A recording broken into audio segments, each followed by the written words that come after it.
Grade beam बनाने के लिए कितना कंक्रीट लगेगा, कैसे पता किया जाता है, इस वीडियो में हम देखने वाले हैं। तो यहाँ पर आप डायग्राम देख सकते हो, यह है ग्रेड बीम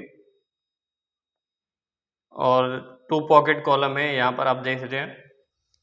तो जो बीम है उसकी लेंथ है 15 मीटर, विड्थ है 0.45 मीटर, डेप्थ है 0.60 मीटर और जो 2 कॉलम पॉकेट्स है 0.40 इंटू 0.40 क्रॉस सेक्शन है और जो हाइट है वो है 0.60 metre.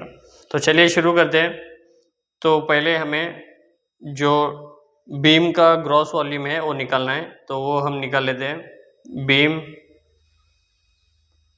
Gross volume equal to length into width into depth.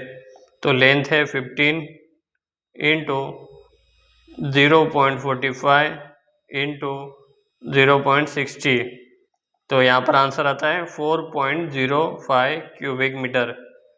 तो हमें जो बीम है उसका ग्रॉस वॉल्यूम मिल गया है, वो है 4.05 क्यूबिक मीटर। तो सेकेंड स्टेप है, यहाँ पर जो कॉलम पॉकेट्स है उसका वॉल्यूम निकालना पड़ेगा।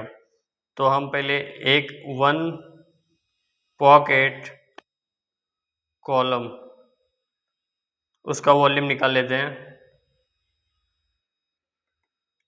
तो उसके लिए 0.40 इंटू 0.40 क्रॉस सेक्शन इंटू 0.60 जो हाइट है कॉलम की, तो यहाँ पर आंसर आता है दोस्तों 0.096 क्यूबिक मीटर। तो हमें एक जो कॉलम है, कॉलम पॉकेट है, उसका वॉल्यूम मिल गया है। यहाँ पर 2 है तो 2 निकालना पड़ेगा। तीसरा स्टेप है, तो हम जो 1 पॉकेट कॉलम वॉल्यूम आया है उसे हम 2 से मल्टीप्लाई कर देंगे। तो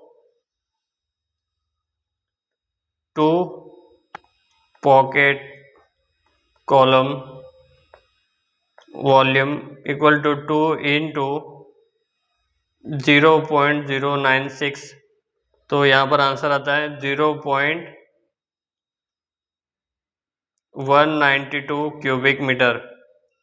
तो हमें बीम ग्रॉस वॉल्यूम मिल गया है और 2 कॉलम पॉकेट्स हैं उनका भी वॉल्यूम मिल गया है।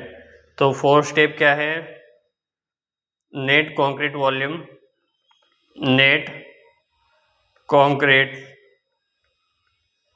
वॉल्यूम वो हम निकाल लेते हैं।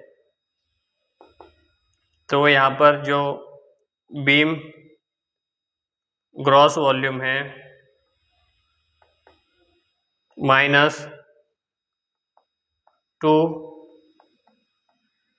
कॉलम पॉकेट्स वॉल्यूम, तो बीम का जो ग्रॉस वॉल्यूम आया था वो था 4.05 माइनस 2 कॉलम पॉकेट वॉल्यूम कितना था 0.192 क्यूबिक मीटर। तो यहाँ पर आंसर आता है दोस्तों 3.858 क्यूबिक मीटर। तो दोस्तों हमें जो ग्रेड बीम है उसे बनाने के लिए 3.858 क्यूबिक मीटर कंक्रीट लगने वाला है। तो दोस्तों ऐसे सिंपल कैलकुलेशन जानने के लिए, समझने के लिए अपने फेसबुक पेज नोगो डेवलपर को फॉलो कीजिए। अगर आपको कौन सा भी डाउट हो तो कमेंट में लिख दीजिए, मैं आंसर कर दूंगा।